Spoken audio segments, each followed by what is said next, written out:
Assalamualaikum teman-teman. Kalau kalian lagi mikir-mikir mau liburan ke Turki, kalian punya dua pilihan. Yang pertama adalah ngatur semuanya sendiri atau pakai jasa travel agent. Nah, di video kali ini kita bakal ngebahas perbedaan-perbedaan antara liburan ke Turki dengan dua cara ini. Yuk kita mulai ya. Yang pertama adalah biaya. Banyak yang bilang kalau pergi tanpa travel itu bisa jauh lebih murah daripada kalau kita pergi pakai travel. Tapi inget ya teman-teman, kita bisa lihat nih, ada banyak banget paket Turki yang sebenarnya lebih murah loh. Nah, ini contohnya ini ya. Misal kita hitung-hitung di total itu ternyata tetap lebih murah loh. Kadang ya kalau misalnya kita nggak pinter-pinter cari tiket pesawat sama tiket hotel yang murah. Terus juga kalau misalnya kita nggak pinter-pinter cari lokal transport ya, karena di Turki itu transportasi antar kota ya, kayak misalnya mau ke Pamukkale, Antalya, itu ternyata juga mahal kalau kita nggak pinter-pinter cari strategi gimana caranya biar dapetin bis yang murah. Nah, kenapa di travel itu bisa jadi lebih murah? Karena mereka biasanya tuh udah punya channel di maskapai tertentu atau di hotel tertentu. Mereka karena pesannya banyak, itu kadang mereka udah punya harga khusus untuk travel, termasuk bahkan untuk bisnya, untuk makannya, kayak gitu. Dan itu semua tergantung sama kapan kalian berangkatnya, apakah di high season atau low season. Pokoknya sebelum berangkat kalian bisa cek-cek dulu nih kira-kira lebih murah mana di tanggal yang pengen kalian berangkat. Yang kedua adalah fleksibilitas. Nah, kalau kalian ngatur sendiri, kalian bisa merubah rencana kapan aja. Mau ke Kapadokia hari ini atau besok, menyesuaikan jadwal terbang balonnya itu terserah kalian ya. Nah, kalau pakai travel agent ya kita harus nurut sesuai jadwal mereka. Nah, kemarin temanku itu ke Kapadokia 4 hari nggak dapet balon udara. Nah, pas dia balik ke Istanbul baru deh terbang balonnya. Karena dia pakai tour ya. Jadi kalau pakai tour itu kan pesennya 2 bulan sebelumnya itu biasanya udah pelunasan segala macam.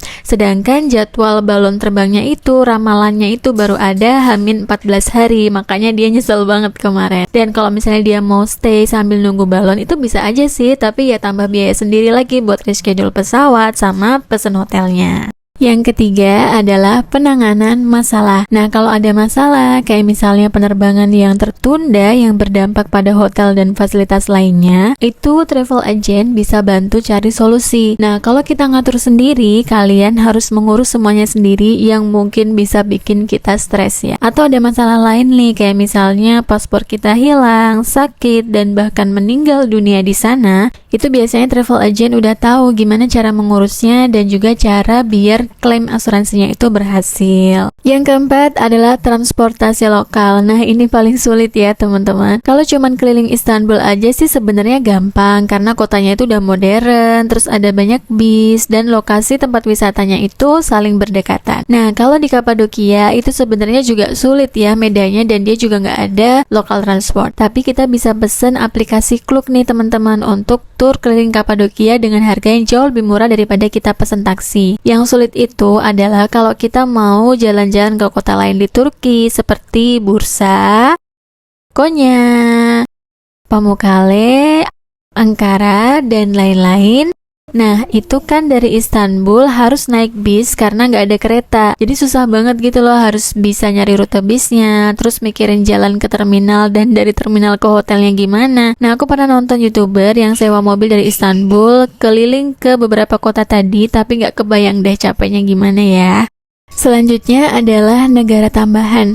Nah, teman-teman tahu nggak kalau salah satu alasan Turki itu jadi negara favorit wisata orang Indonesia adalah ada banyak penawaran tiket ke Turki yang transit dulu ke negara lain tergantung kita mau pakai maskapai apa. Contohnya nih, kalau kita mau transit di Abu Dhabi pakainya Etihad atau pakai Emirates kalau ke Dubai, bisa juga pakai Saudi sekalian umroh transitnya di Mekah gitu kan, sama Qatar Airways yang transitnya di Qatar. Di negara-negara itu kita tuh bisa apply visa transit yang murah, bikinnya cukup online dan udah pasti diterima ya kalau data kita benar karena kan cuma mau transit dan kita udah pasti meninggalkan negara itu gitu loh. Di negara itu juga biasanya tuh transitnya tuh bisa sampai 4 hari, kayak misalnya kalau mau umroh itu transit di Jeddahnya itu selama 4 hari, jadi bisa kita manfaatkan buat umroh dulu nih teman-teman. Nah, kalau misalnya kita pakai travel agent itu biasanya mereka direct flight ya, jadi langsung aja ke Turki. Atau misalnya mereka transit di Dubai pun paling cuman stay stay di bandara aja, jadi nggak keluar. Selanjutnya adalah pengetahuan wisata. Nah, dengan travel agent itu kita seringkali dapat guide lokal yang bisa kasih info menarik seperti sejarah tempat-tempat yang kita kunjungin. Kalau kita ngatur sendiri, itu kita harus cari informasi sendiri ya. Kayak kemarin aku tuh nyari sejarah tentang Hagia Sophia, tentang Blue Mosque, segala macam itu ya kita cari sendiri dari Google. Selanjutnya adalah kesulitan bahasa. Nah, travel agent itu seringkali punya staff yang bisa membantu bahasa lokal. Kalau ngatur sendiri, kalian mungkin harus menggunakan aplikasi terjemahan atau belajar frasa dasar gitu ya. Nah, misalnya kita lagi tersesat nih atau mau nanya-nanya pas beli apa gitu, jadi agak susah gitu kan. Apalagi buat teman-teman yang nggak bisa bahasa Inggris sama sekali, pasti bakalan susah banget. Dan yang terakhir adalah tentang spot foto. Nah, pengalaman kakakku kemarin keliling 11 negara di Eropa pakai tour itu enak banget. Jadi tiap ke tempat wisata itu langsung diarahin ke spot foto terbaik. Nah, kalau aku sama suami pas ke Turki tanpa tur kemarin ya jadinya harus browsing-browsing dulu di mana nih spot terbaiknya, dan itu lumayan menguras waktu banget apalagi kalau kita sampai tersesat. Ini contoh ya, kemarin kita ke Dubai itu kita kan pengen banget foto dapet view-nya Burj Khalifa. Ternyata kita tuh salah, harusnya bukan langsung menuju ke Burj Khalifanya tapi turunnya itu di Souk Al Baharnya teman-teman.